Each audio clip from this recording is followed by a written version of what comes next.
Ya baik ya sekalian, A'udzubillahi minasyaitonirrajim. Bismillahirrahmanirrahim. Assalamualaikum warahmatullahi wabarakatuh.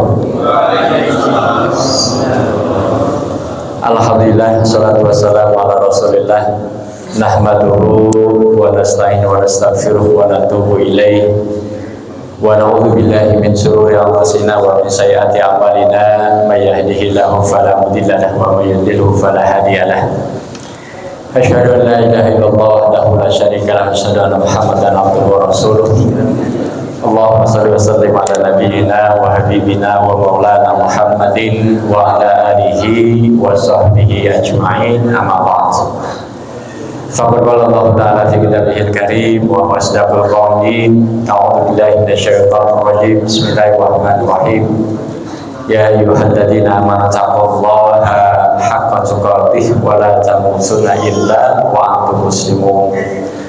Wa qala aidan yarfa'illahu alladzina amanu minkum walladzina utul ilma darajah. Shadaqallahul adzim. Ikhwatul iman rahimahullah, saudara sekalian, jamaah maghrib dan jamaah ta'lim setiap ahad malam Senin pada maghrib Masjid Jami' Al-Barakah di rahmat Allah Subhanahu wa taala. Ketua DKM beserta jajaran pengurus dan RT, para sepuh, tokoh masyarakat, dan yang pasti warga jamaah di lingkungan Pamas ini, alhamdulillah pada kesempatan sore hari ini kita masih bisa bermuajahah, bisa hadir di dalam majlis yang insyaallah mudah-mudahan berkumpulnya kita di tempat ini menjadi asbab ya turunnya rahmat dan keberkahan buat kita semua. Juga Allah turunkan rahmat dan keberkahan buat lingkungan Pamas ketika ada orang-orang soleh, orang-orang yang selalu berusaha mendekatkan dirinya kepada Allah Subhanahu wa taala. Apatah lagi dia tidak hanya mendoakan untuk dirinya sendiri, tapi juga untuk orang lain, terutama untuk lingkungan terdekatnya. Maka insya Allah ini menjadi kebaikan ya buat kita dan juga buat orang-orang yang insya Allah kita doakan ya, atau orang-orang yang kita sebut di dalam doa-doa kita. Dan setiap kebaikan yang kita minta kepada Allah terhadap orang yang kita doakan, ya, insya Allah kebaikan itu akan kembali ya kepada kita. Ya, termasuk ya setiap taklim kita tidak lupa untuk mendoakan, ya, terutama untuk ayahanda, ibunda kita, bapak ibu mertua kita, ya. Mereka yang masih hidup ataupun yang sudah wafat, ya, kita doakan kebaikan untuk mereka yang sudah wafat. Allah ampuni dosa dan kesalahannya, Allah terima semua amal soleh solehahnya, jadikan kuburnya Allah min riyadil jannah. Dan kita anak-anaknya, ya, mantunya terus bisa mendatangkan kebaikan ya buat mereka, ya karena tidak terputus doa seorang anak ya kepada orang tuanya. Juga kita terhadap guru-guru kita, satu huruf itu jasa besar ya, ketika guru kita mengajarkan kita. Bahkan kita bisa merangkai kata, merangkai kalimat, ya. Kita bisa melewati jenjang atau level-level pendidikan, itu tidak lepas daripada jasa guru-guru kita. Baik yang mengajarkan A sampai Z, yang mengajarkan alif sampai ya, ya termasuk cabang-cabang ilmu yang lain, ya. Baik itu yang memang berkaitan dengan ilmu agama maupun ilmu umum. Ya, semuanya itu adalah ilmu yang kita gunakan untuk apa? Bagaimana kita menjalani hidup dan kehidupan kita agar menjadi lebih baik. Nah, jangan lupa doakan ya guru-guru kita yang sudah wafat, Allah ampuni dosa dan kesalahannya, Allah terima semua amal soleh-solehahnya, dan terus mengalir pahala ya untuk mereka atas ilmu yang sudah mereka ajarkan ya kepada kita. Bagi yang masih hidup, semoga Allah panjangkan umurnya dalam taat, ya Allah berikan keberkahan ya agar guru-guru kita ini bisa terus ya mendatangkan kebaikan, ya menebarkan kebaikan, ya. Dan kita yang mendoakan pun akan mendapatkan ya kebaikan dari apa yang dilakukan ya oleh orang-orang yang kita doakan, ya termasuk guru kita. Buat anak-anak kita, ya semoga Allah jadikan mereka anak yang soleh dan solehah. Ya, jangan pernah putus ya, kita orang tuanya untuk mendoakan kebaikan.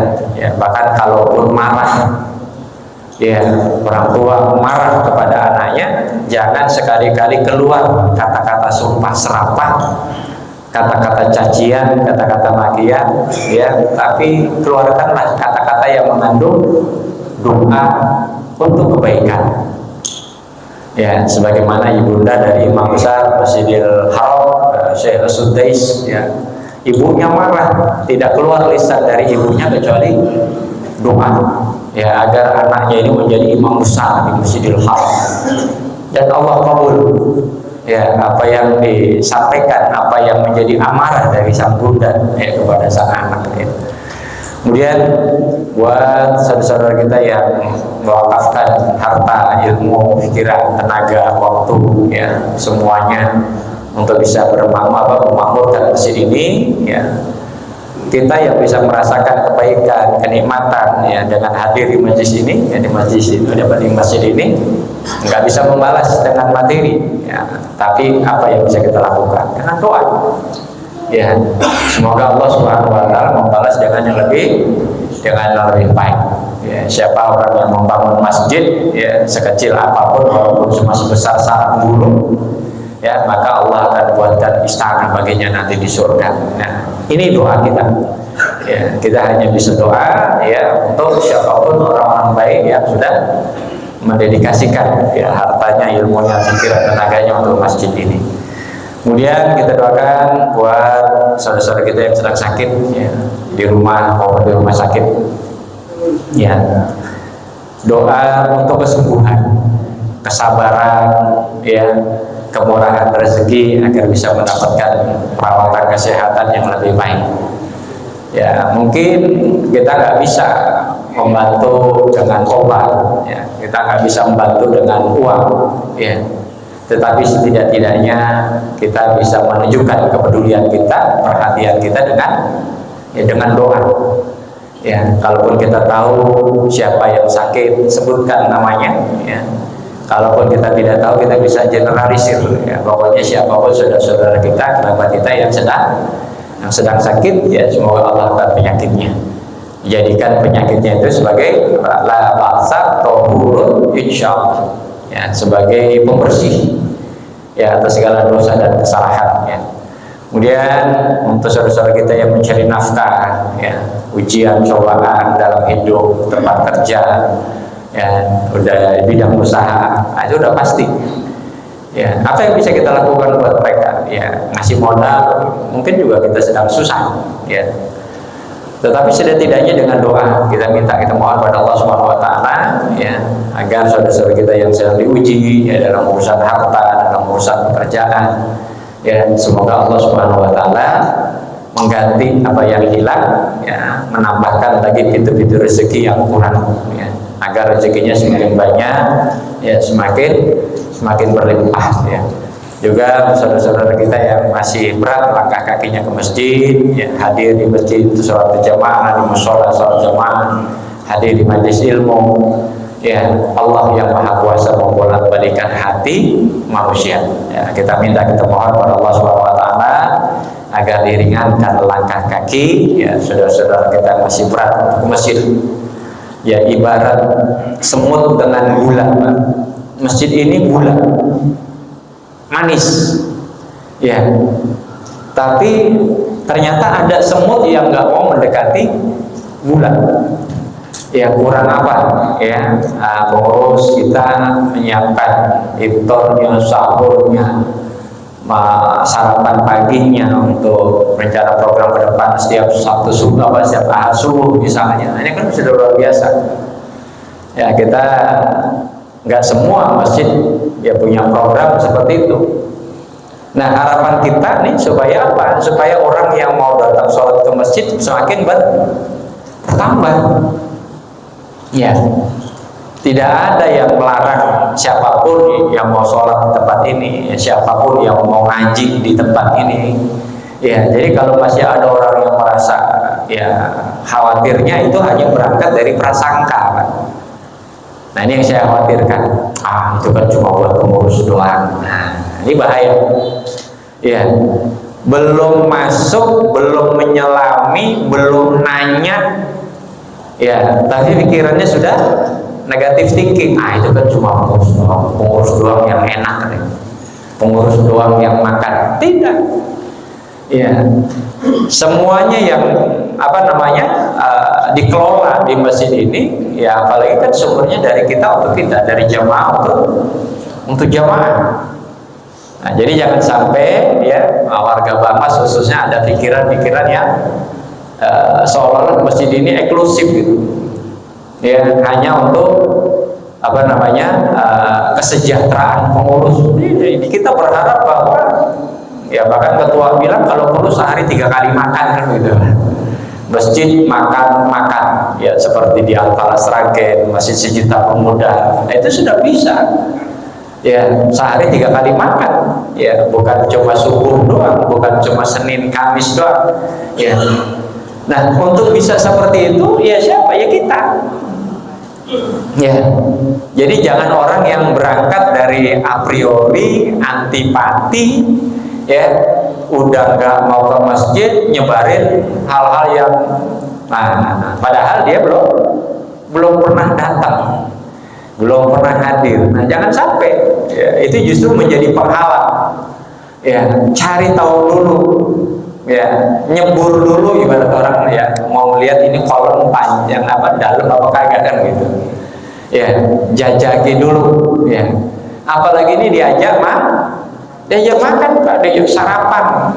Ya, alhamdulillah kalau sebulan 4 kali sarapan minimal kan, itu anggaran udah berapa kita hemat. Ya, kalau sekali sarapan 15.000 misalnya. Ya, 15.000 kali 4 aja udah berapa, Pak? Udah 60.000. Ya. Itu orang kalau mau berpikir jernih, orang mau berpikir sehat. Ya, jadi jangan berangkat dari ya prasangka. Ya, sebab ya kesannya masih ada gitu ya di lingkungan Bamas ini orang yang ya kenapa dia nggak mau ke masjid ya karena berangkat dari prasangka tadi. Ya inilah yang harus kita buang jauh-jauh, kita hilangkan. Ya ayo bersama-sama. Ya kita tinggal di sini di Kapling ini ya Bamas ini ya ada masjid di situ, satu-satunya masjid. Ya siapa lagi kalau bukan kita yang memampukan ya. Program-program anak muda jalan, ya program-program masjid berjalan, ya memang itu didedikasikan untuk kita, ya untuk warga Bamas setidak-tidaknya yang prioritas, ya, kita yang berada di lingkungan masjid ini. Nah, kita nggak bisa menggerakkan hati orang, kita nggak bisa membolak-balikan hati orang, kita minta kepada Allah, ya agar saudara-saudara kita yang masih berat langkah kakinya ke masjid untuk bukakan, ya diringankan langkah kakinya. Ya kenapa? Ya karena indikator keimanan seseorang ya salah satunya dilihat dari masjid. Ya ketua udah bilang mungkin kalau zuhur di tempat kerja, asar di tempat kerja atau di perjalanan kan gitu Pak ya. Maghrib juga masih belum sampai, isya juga mungkin ya yang kerja jauh. Nah setidak-tidaknya subuh nih. Ya setidak-tidaknya subuh. Beda halnya mungkin yang sip-sipan ya kan, yang kerjanya mungkin ada yang subuh di tempat kerja di pabriknya ya, tapi berapa banyak sih orang yang subuh ya masih di pabrik ya kan. Nah di sini sudah jadi tolak ukur ya apalagi ya kalau melihat orang beriman kan guru kita sudah sampaikan tuh ya, kalau melihat orang Islam lihat Idul Fitri Idul Adha ada orang Islam ya, tapi kalau lihat orang beriman ya lihat subuhnya ya, lihat subuhnya. Bahkan Buya Hamka udah sampaikan ya orang kafir itu kalau melihat orang Islam subuhnya seperti Jumat ya nggak usah dilemparin bom aja mereka udah takut kan ya, kalau subuhnya seperti Jumat ya nggak usah dilemparin bom aja mereka udah gemeter ya, mereka sudah takut. Nah ini yang kita mau ya, lingkungan kita bisa seperti itu ya. Baik, al-hajiniyah wa lakuniyatin sholihah, al-fatihah. Na'udzubillahi minasyaitonir rajim. Bismillahirrahmanirrahim. Alhamdulillahirabbil alamin, arrahmanirrahim, maliki yaumiddin. Iyyaka na'budu wa iyyaka nasta'in, ihdinas siratal mustaqim. Shiratal ladzina an'amta 'alaihim ghairil maghdubi 'alaihim waladdallin. Amin ya Allah ya rabbal alamin. Nah, jemaah sekalian, tema kita pada kali ini membahas tentang satu sejarah ya, yang mungkin jarang kita kaji ya, mungkin juga jarang kita, bahkan mungkin orang nggak peduli ya pokoknya tahunya 21 April hari Kartini ya kan gitu ya, pokoknya tahu ada pahlawan nasional namanya Kartini ya. Tapi persoalan kenapa dia dijadikan pahlawan nasional dan kenapa justru yang diperingati itu hari lahirnya Kartini, ini kan juga bagi kita perlu tahu. Karena yang namanya pahlawan itu kan ya panutan, manusia pilihan, mau nggak main-main ya.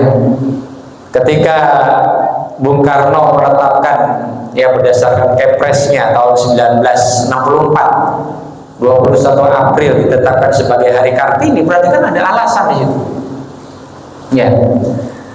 Nah, belum lagi ya, ini ada kaitannya juga dengan agama kita, ada kaitannya dengan Islam. Jangan sampai kita karena ketidaktahuan kita menjadi orang yang salah kaprah ya, orang yang salah kaprah. Misalnya kenapa para sejarawan rame-rame mereka menolak kalau ada foto ya Kartini pakai kacamata dan pakai jilbab. Mereka mengatakan itu hoax. Nah, ini kan pasti ada sesuatu di situ ya, ada sesuatu di situ, termasuk ketidakjujuran yang mengumpulkan surat-suratnya R.A. Kartini ya, sahabatnya yang orang Belanda, J.H. Abid Danon ya, dia cuma mengumpulkan 117 surat, dan sementara masih banyak surat-surat yang lain yang dia enggak yang disembunyikan. Jadi ada apa ya? Makanya banyak sejarawan mengkritisi ya, mengkritisi. Mungkin kalau untuk membatalkan susah ya, tetapi mengkritisi kenapa Kartini, ada apa dengan Kartini ya. Nah, disinilah pentingnya peranan kita ini sebagai generasi penerus cari tahu ya, jangan sampai kita ditipu oleh sejarah ya. Masih ingat yang pernah saya sampaikan Babe Ridwan Saidi ya, kata Babe Ridwan Saidi apa beliau bilang ya, 90 atau bahkan 95% sejarah di Republik ini harus ditulis ulang. Bayangkan Pak, ini yang ngomong sejarawan ya. Artinya di situ ada sesuatu yang ditutup-tutupi, ada manipulasi, ada rekayasa ya. Jadi bagaimana mungkin kita nih, generasi kita, anak cucu kita nanti ke depan justru mengetahui sejarah yang salah ya. Ya seperti sekarang Kartini itu ya identik dengan konde, kebaya, selesai ya kan. Di sekolah-sekolah, di instansi-instansi kan begitu kan ya. Pokoknya kalau sudah pakai kebaya, udah pakai sanggul, pakai konde, Anda nasionalis ya kan, Anda NKRI kan gitu kan ya. Jadi kesannya yang pakai jilbab itu bukan NKRI, ini Arab, Arab-Araban. Sampai hari ini, sampai detik ini masih ada cara pandang masyarakat kita yang seperti itu ya. Rumah sakit mana yang belum lama jadi kasus ya, Siloam atau apa yang ada di Jakarta Selatan, anggota dewan turun ya, ternyata ada kebijakan terselubung dari rumah sakit bahwa nggak boleh perawat atau pegawai rumah sakit pakai jilbab. Coba bayangkan, negeri yang mayoritas muslim masih antipati terhadap Islam ya. Ya alhamdulillahnya kalau di lingkungan siswa pelajar ya, sekolah SMP SMA itu 91 ya katakanlah sejak 91 92 93 ya itu udah ada perbedaan cara pandang pemerintah saat itu terkait dengan masalah jilbab di kalangan siswa atau di kalangan siswi ya muslimah ya akhirnya membolehkan ya. Tapi jangan dikira bahwa ya orang yang membenci Islam ya orang yang mendiskreditkan Islam sudah nggak ada. Ini kan diangkat lagi Pak sama adiknya Pak Prabowo ya, Hashim. Wah, waktu menterinya pertanian itu Pak Suswono ada 75 pegawai Kristen yang dipecat. Nah, ini kan nggak main-main ini Pak. Sentimen agama apa benar? Ya, ya di grup kawan-kawan saya yang Kristen itu, wow, ini terus diangkat. Ya, nah Pak Suswono udah membantah, nggak ada itu. Ada satu orang karena dia korupsi. Tapi kan ini bisa digoreng Pak. Ya, oleh kalangan non Muslim, ya, ya mereka memang berusaha untuk apa? Mencari simpati, ya, mereka fitnah kita. Ya termasuk WNI yang tinggal di Jerman itu namanya Ginting siapa itu? Dia ngomong orang Islam di Indonesia itu suka membunuh, suka usmar. Nah betul nih ngomong. Ya diliput media internasional.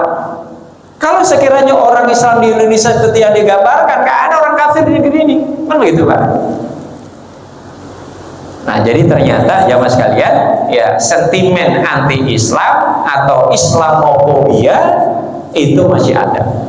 Termasuk kenapa Kartini?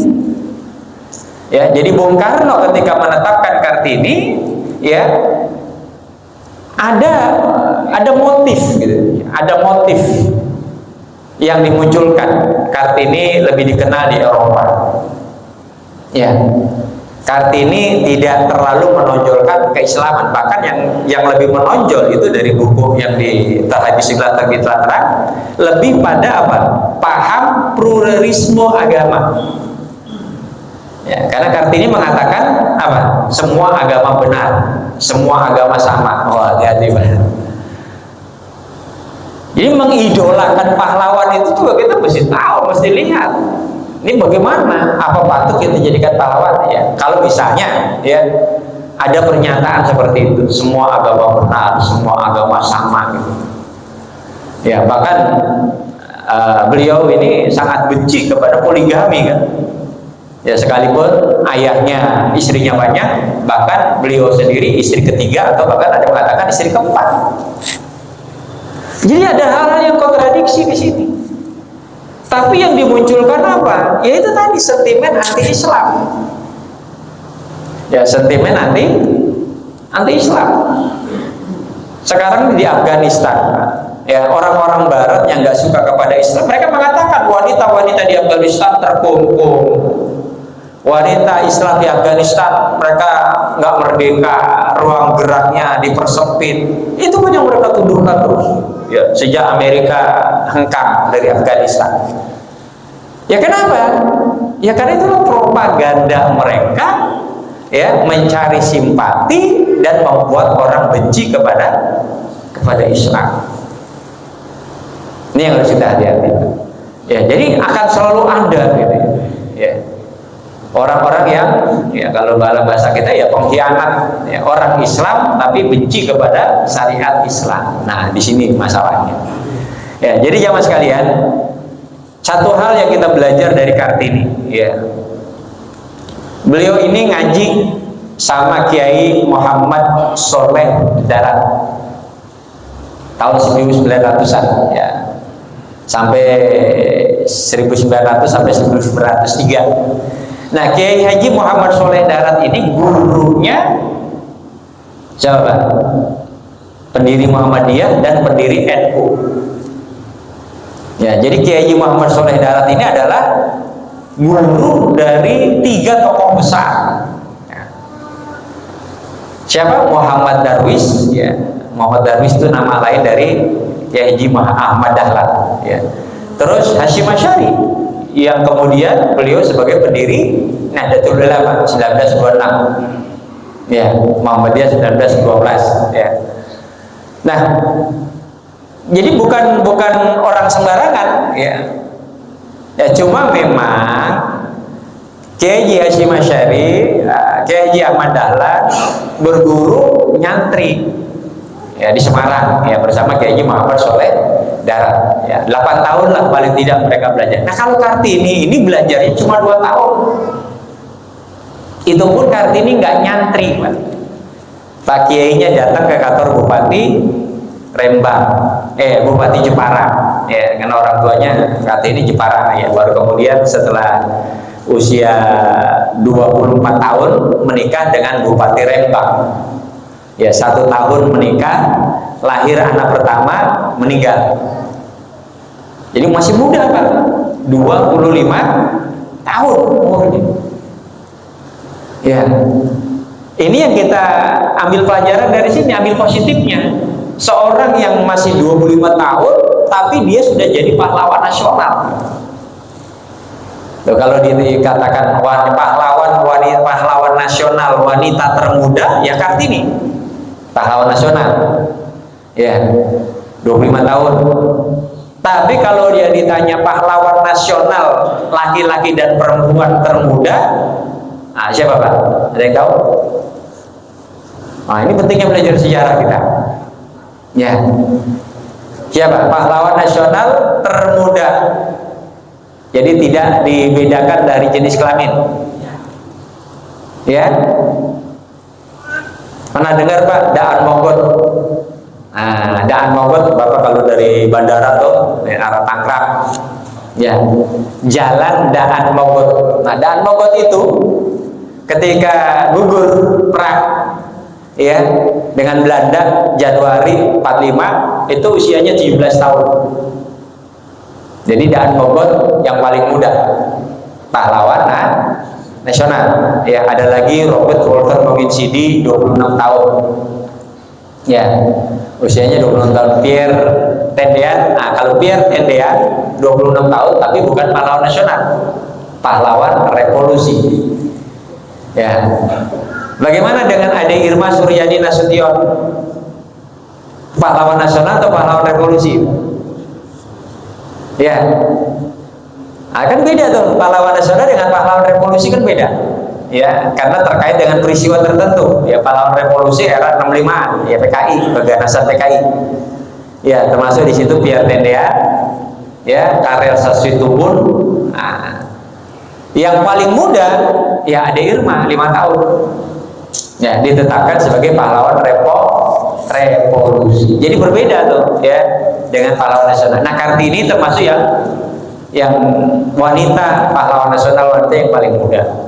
Nah cuma persoalannya kita sebagai muslim protes kan, kenapa bukan Kiai Haji Nyai Walidah Ahmad Dahlan, kenapa bukan Rahma El Yunusiah misalnya, yang perannya bahkan sudah menginternasional ya, bahkan namanya dikenang di Al-Azhar Mesir ya. Kenapa bukan Rahma El Yunusiah, kenapa bukan Malahayati, Laksamana atau jenderal wanita pertama di dunia yang membawahi 2000 pasukan semuanya perempuan.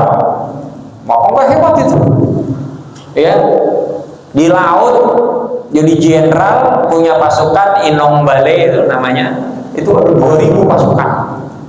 Kenapa bukan Malahayati, kenapa bukan Cut Nyatin ya? Jadi banyak juga yang gugat ya, sejarawan itu banyak yang gugat ya. Dan memang jawabannya ya itu tadi, ada faktor di situ, ada sentimen agama. Apalagi tahun 64 ketika Bung Karno menetapkan Hari Kartini ya, 21 April itu ya, Bung Karno pahamnya apa? Nasako, nasionalisme, agama, dan komunis ya.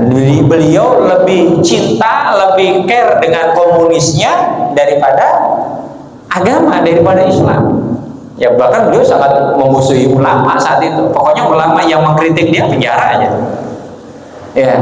Buya Hamka masuk penjara, ulama kumpul di Bukit Tinggi dibilang apa? Orang-orang gila, bukan apa ya. Ini harus kita sampaikan Nah, itulah sejarah yang nggak bisa kita tutupi.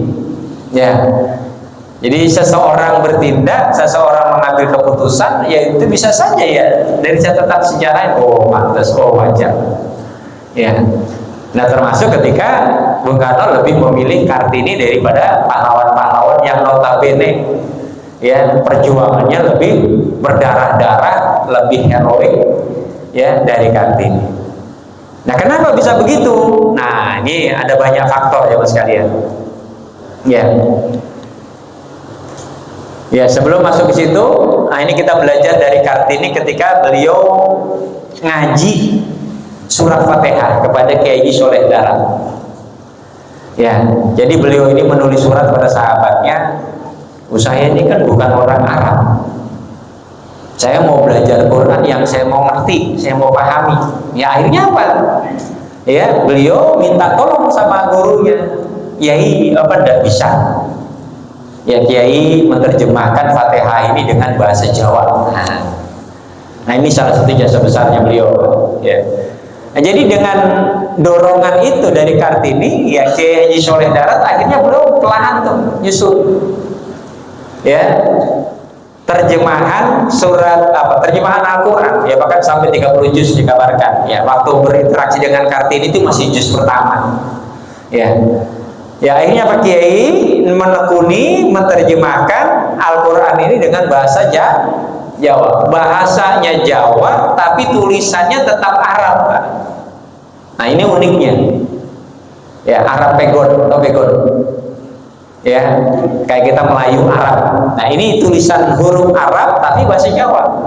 Oh kita puyeng itu bisa. Ya Arab Melayu aja udah puyeng. Ya apalagi ya Arab tulisan Arab bahasanya bahasa Jawa. Ya tetapi ternyata Pak Kiai berhasil kan ya, menyusun ya terjemahan dengan bahasa Jawa. Ya salah satu diantaranya mendorong adalah Kartini. Ya. Nah kita bisa juga belajar dari sini zaman sekarang. Ini yang mungkin selama ini kita nggak ngeh gitu ya. Ternyata di dalam surat Al-Fatihah itu ada perintah dari Allah supaya kita belajar sejarah.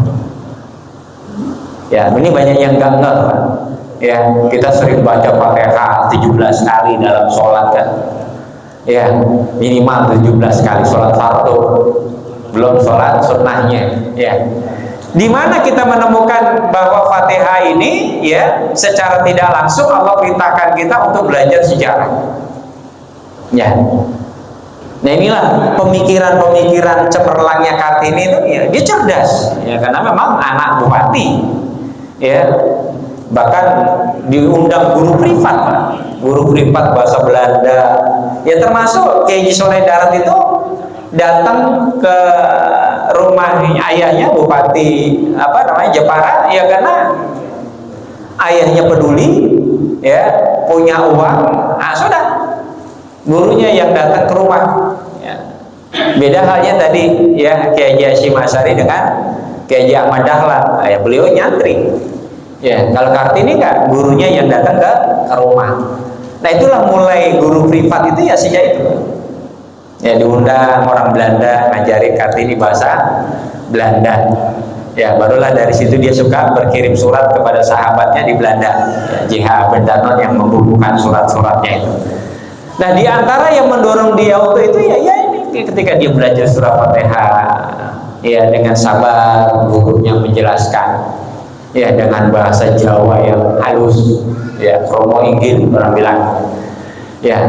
Nah dari situlah cikal bakal ya hingga akhirnya apa ya Kiai Haji Muhammad Soleh Darat yang menerbitkan ya Quran terjemahan bahasa Jawa.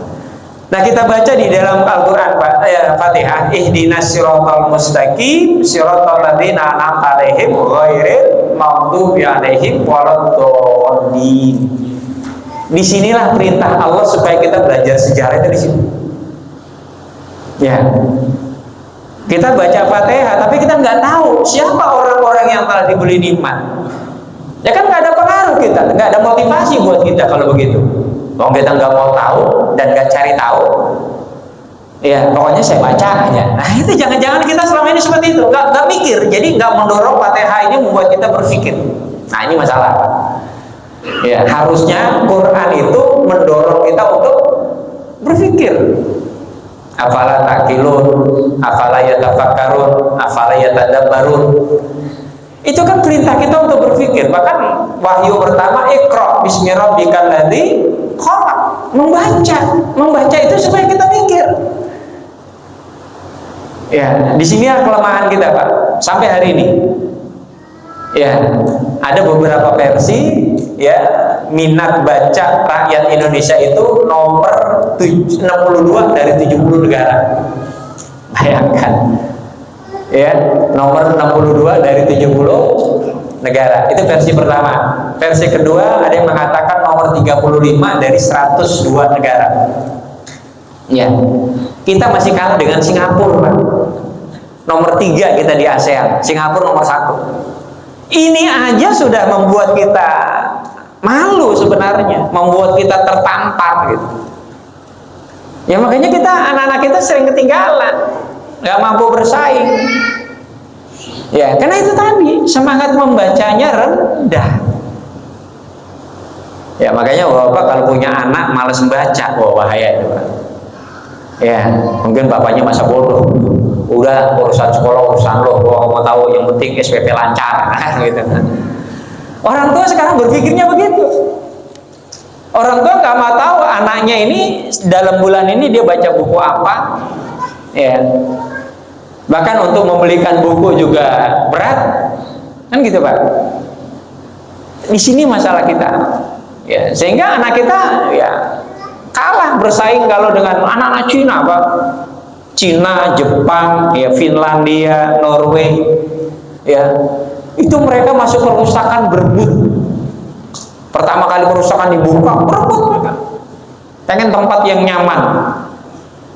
Ya, Bapak tahu kita kabupaten punya perpustakaan daerah, kota ada perpustakaan daerah, nyaman.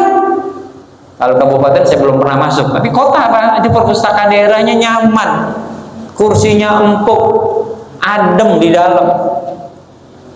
Iya. Tapi yang siapa yang masuk, Pak? Ya pegawainya doang. Bahkan parahnya lagi masih banyak koleksi-koleksi buku yang masih di dalam kardus. Ya. Bertumpuk-tumpuk tuh koleksi-koleksi buku nggak pernah dibuka. Ya kenapa? Sepi. Dulu era Pak Harto ada perpustakaan keliling, bangga.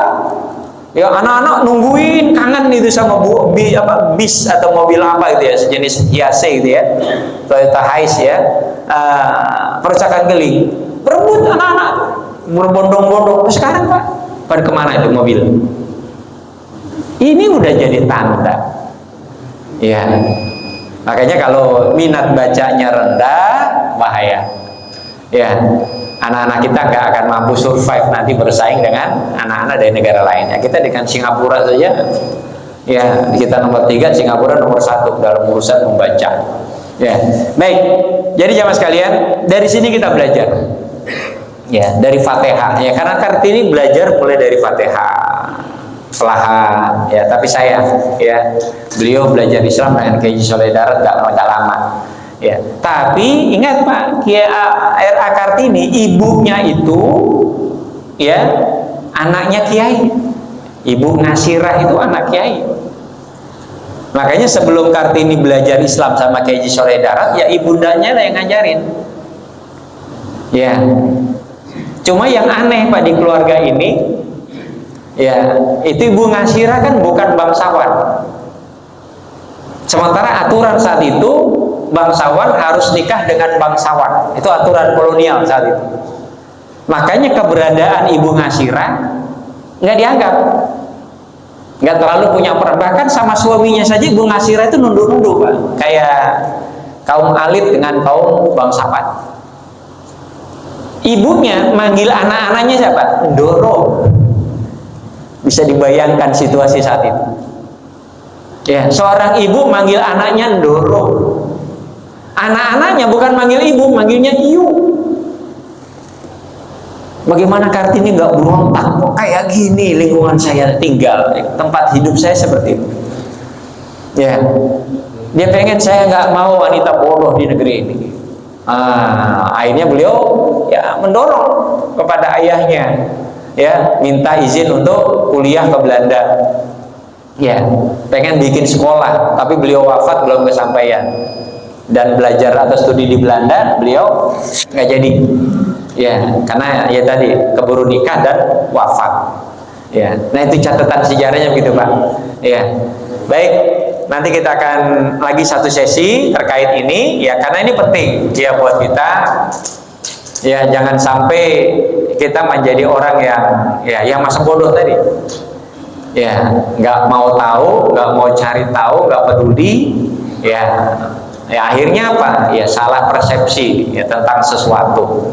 Ya, nah mudah-mudahan ini jadi manfaat, jadi motivasi ya buat kita. Ya karena memang ngaji yang seperti ini jarang ya, apalagi ngaji sejarah ya. Kalau sirah nabawiyah mungkin sering ya, tapi ngaji tentang perjalanan sejarah kita sendiri ya jarang kita Pak. Kalau nggak di tempat-tempat formal gitu ya, selagi kita masih sekolah dulu SMP SMA ya, atau ya di bangku kuliah juga belum tentu kita bisa dapat pelajaran sejarah.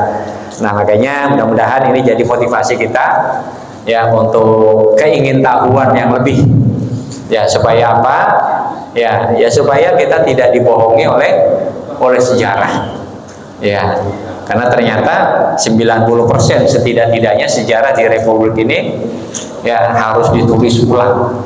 Nah ini perkara pokok ya, perkara yang penting ya. Dari Pak Fadlizon Menteri Kebudayaan itu udah ada upaya untuk itu ya, tapi penentang-penentangnya yang nggak bersuka juga banyak. Ya kenapa? Ya karena boleh jadi ada kepentingan di situ. Baik, sebelum tutup 1 menit kalau ada yang mau nanya silakan.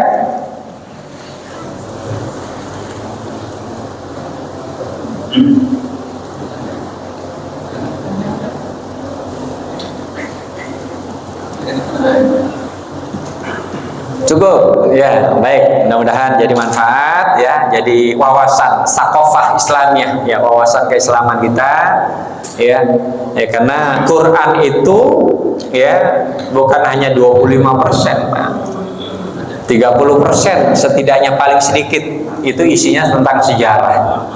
Nah, jadi kalau kita nggak mau peduli dengan sejarah ya sama aja kita, apa yang kita baca dari Al-Quran ya kita nggak ngeh kalau itu adalah sejarah ya. Baik, kita tutup dengan kalimat majlis. Subhanakallahumma bihamdika asyhadu an la ilaha illa anta astaghfiruka wa atubu ilaik. Assalamualaikum warahmatullahi wabarakatuh.